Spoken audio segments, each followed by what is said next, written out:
Okay guys, this is Rocky's week 1 video recap. So I do like to start by offering him a little bit of play with the flirt pole. Sometimes when we bring the puppies down into the training space, they know it's time to train, they see my treat pouch, so they're not super interested in it. But I do like to at least offer it to him first. So I really like using a flirt pole with puppies for a couple of reasons.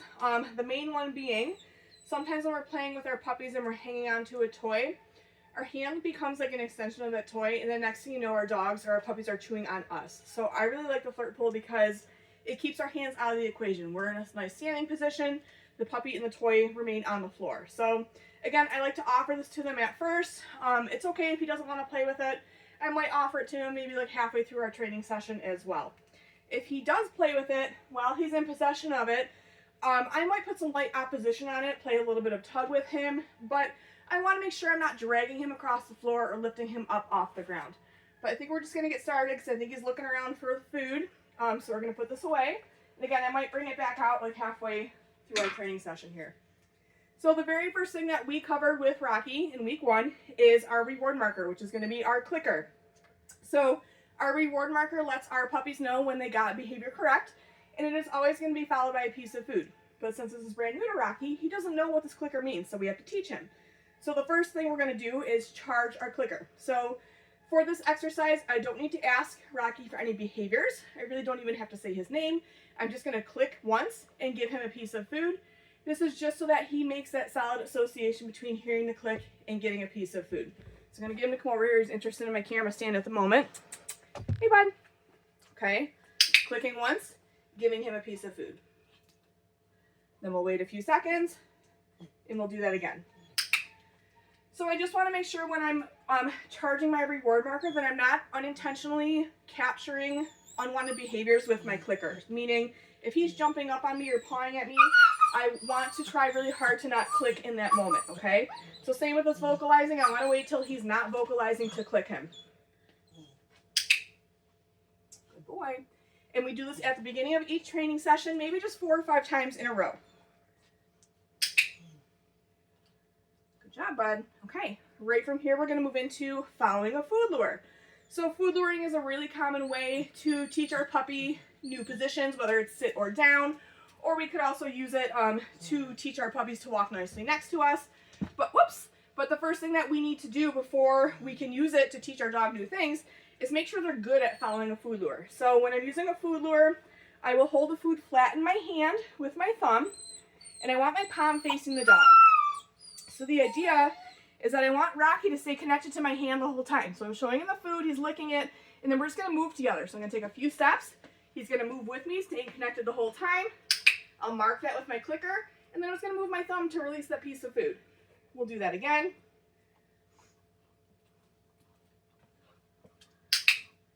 Almost like a fishing lure, we want him staying connected that whole time. So letting him lick it first, and then we start moving. Good job, buddy. Okay. We've also been pairing this with his name to start to work on name recognition. So now we're going to do the same thing, but as I'm moving, I'll say his name. Rocky.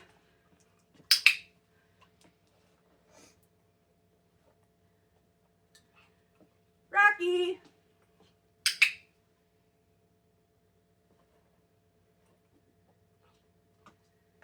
Rocky. Good boy. And then I do like to practice this with both hands. I want to make sure he's comfortable following a food lure, whether it's in my left or my right hand. So we're going to do the same thing, but now the food's in my right hand. Rocky.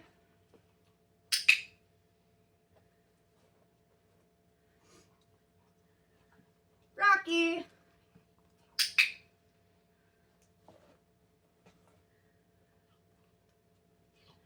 Rocky. Good boy. Okay. The next thing that we're going to go over is a release cue. So when we're starting to work on stationary positions with our puppies, we need a way to let them know they're done doing whatever behavior we ask of them, and they can get up out of position or move away from us. So we're going to use okay with Rocky. So I'm going to show him a piece of food. I'm not going to use a clicker for this. I'm just going to say okay and toss the piece away. Let him chase and consume it. So teaching him that okay means he can get up and move away from me. We'll do that again. Okay. And we'll do one more. Okay. Good job, buddy. Okay. All right, from here we're going to move into hand targets. So hand target is big picture end goal. We cue our dog touch. We put out our hand nice and flat. They target the palm of our hand with their snout, and then we mark and reward them. So to start to teach this behavior, I'm going to hold a piece of food the same way I was holding it for a food luring exercise, but this time instead of Rocky staying connected to it, once he starts licking it, I'm going to quickly pull my hand back, and then when he reconnects with my hand is when I'll click and reward him. So showing him the food, Rocky, touch. When he reconnects is when I'm marking with my clicker and then releasing that piece of food to him. So this can kind of be used as an informal recall. If your dog's really good at touch and you need them to come back to you, you can cue them to touch. It's a nice way to use the skill. So showing him the food first, letting him lick it, quickly pulling my hand back, touch. When he reconnects, it's whoops, when I click, and then release that piece of food to him. And then same with this, just like with our food luring exercise, I like to practice with both hands. So we'll do that again. Rocky, touch. Good boy.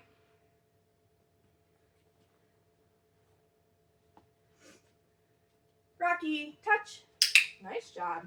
You can also use this just like as an engagement game with your puppies. So maybe there's something distracting going on and you need to keep them engaged and focused on you. You can play a nice game of touch with them. Rocky, touch. Good boy. Nice job, buddy. Whoops. Got it? Okay. Right from here, we're going to move into our first stationary position, which is our sit. So for this, since this is brand new for Rocky, I am going to use a piece of food to lure him into position. But then I want to start to work on duration right off the bat because eventually I want to develop this into a sit-stay behavior. So for this, I will reward him for initially finding that sit position, but then I'm going to give him a few follow-up cookies for maintaining that sit, and then I'm going to use that release cue to let him out of position. So let me show you what this looks like here. Rocky, sit. Okay, so clicking as soon as his butt touches the ground. Giving him a follow cookie for staying in that position. Okay, using that okay as our release cue to let him out of position. We'll do that again. Rocky, sit. Good boy.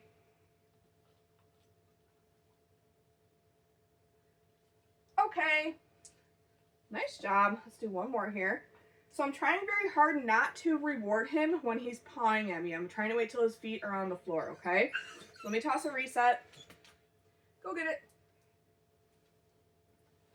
Whoops, you didn't even see it. Here, right here. Good job, buddy. Okay, let's do one more. So showing him the food, bringing it up and back, sit.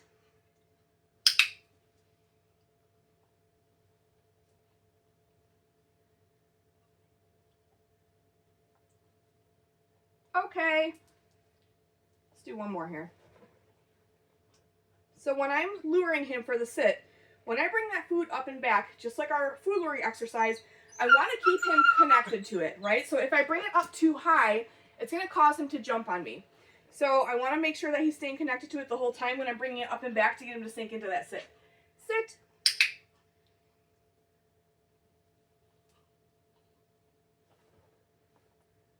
Good boy. Okay. And sometimes they don't see those okay cookies when we toss them. That's okay. You can just point them out to them. I'm going to do one more here. Rocky, sit. What a good boy.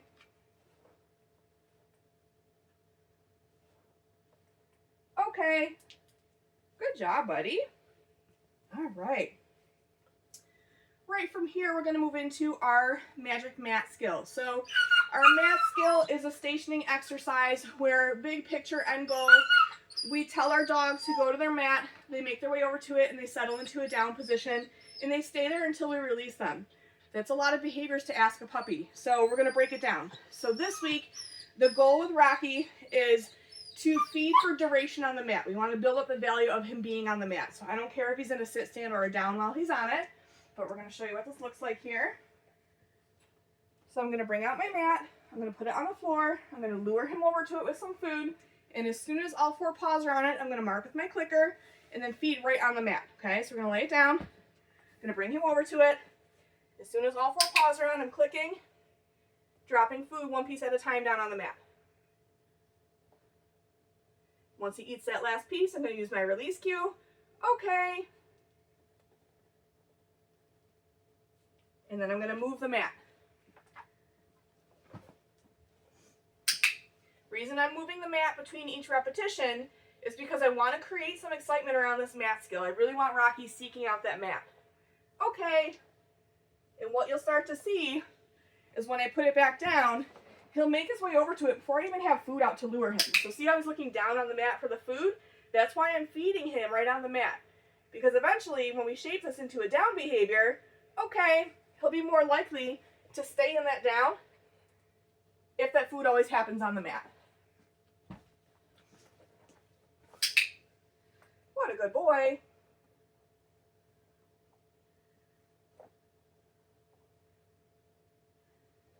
Okay. We'll do a few more here.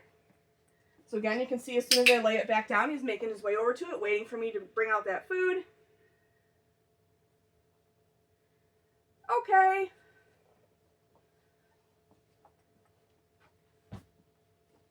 What a good boy.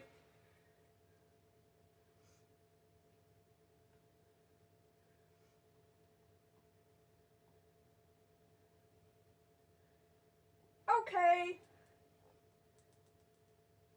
Good boy. And again, if you have to point out those cookies when you release him, that's fine.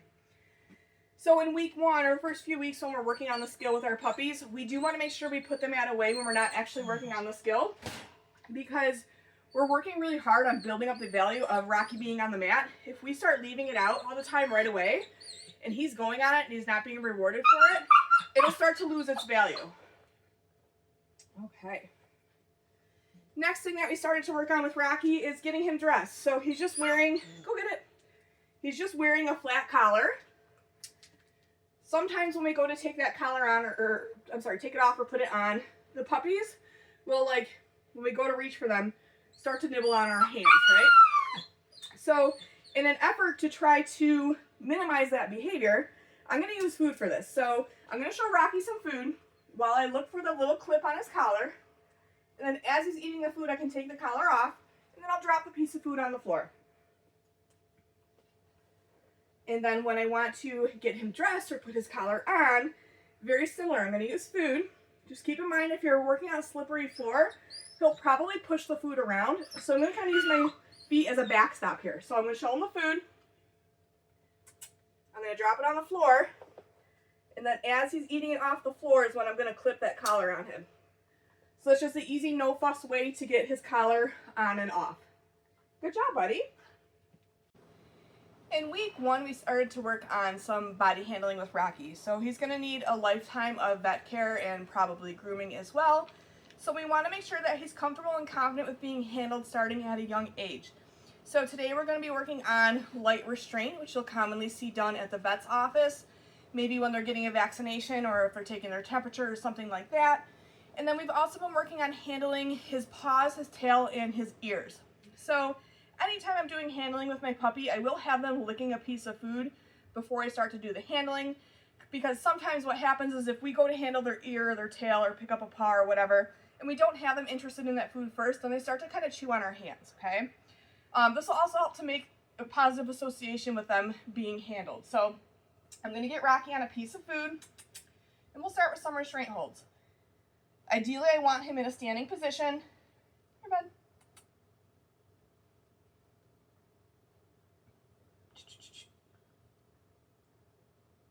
So while he's in that standing position, I'll pet him a couple times.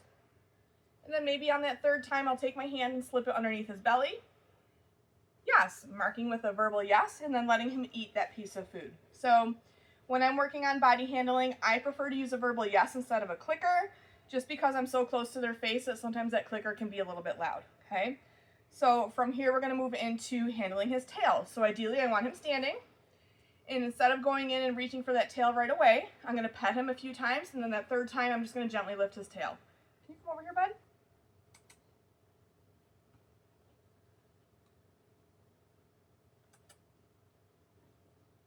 Okay, so just gently lifting that tail. Yes, and then letting him eat that piece of food.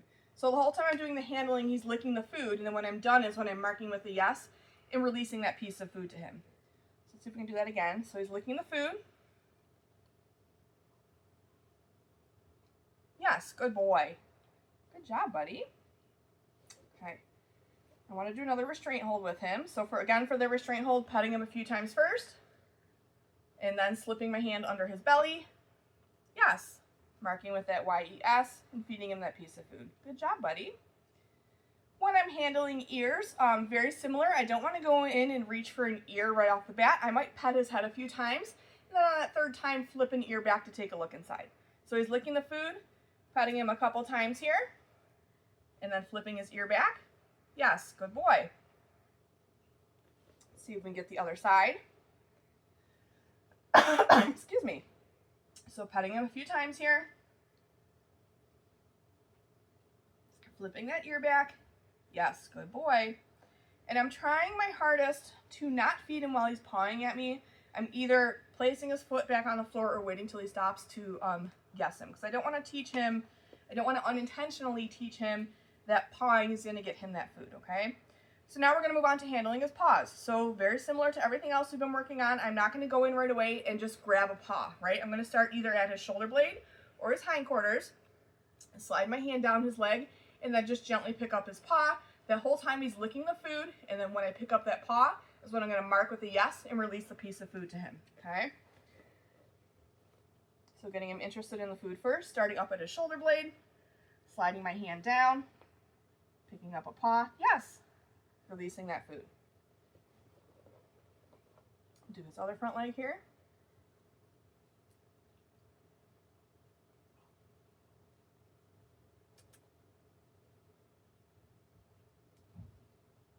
Yes, good boy. Okay, we'll do a back leg.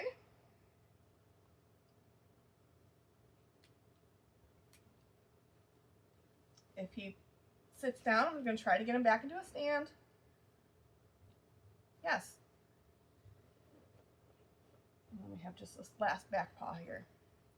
Whoop, come here, bud. Oh my goodness.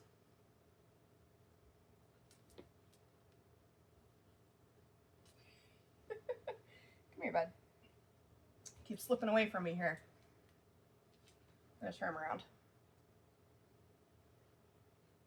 Starting up at the top of his leg, sliding my hand down, picking up his paw. Yes. And I'm not doing long duration. I just want him getting used to having his paws handled, okay? That is it for Rocky's week 1 video recap. Make sure you're looking at your video library as well as your handouts. Those both will give you much more detailed information on everything we've been working on with Rocky in week 1. Good job, buddy.